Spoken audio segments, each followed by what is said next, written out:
For today's video, nagbabalik ulit si Bert, mga Lodi. Ayan o, nagtipon-tipon na kami kasi pupunta na kami sa museum. Diyan kami sa harapan mismo ng Starbucks. Ayan ang mga kasamahan ko. At ang kapitan pa namin nasa loob pa. Yan mga Lodi. Fast forward nga pala tayo, nandito na ngayon kami sa entrance ng museum sa Jamaica kay Bob Marley. Ayan mga Lodi. Ayan ang bahay ni Bob Marley. Ayan, entrance po yan mga Lodi. Tignan nyo, part 2 na nga pala yan mga Lodi.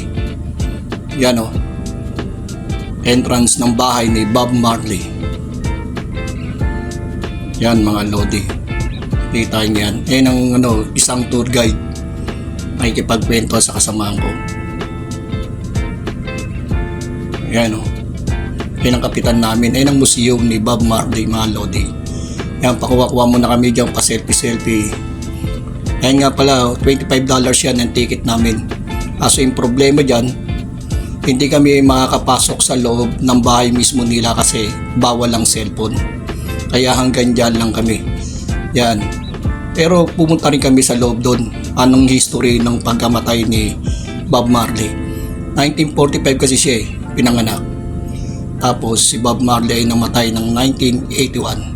36 years old. Diyan mismo sa bahay niya.